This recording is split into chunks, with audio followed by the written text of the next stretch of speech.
বন্ধুরা, আজকে শিং মাছ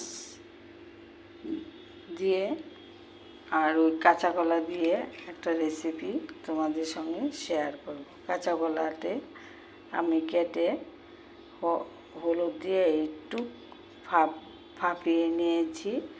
শিং মাছগুলো ভালো করে ধুয়ে গরম জল দিয়ে নুন দিয়ে ভালো করে ধুয়ে হলুদ আর নুন কাঁচা সরষের তেল দিয়ে মেখে রেখেছি। এখন ভাজা করে নেব।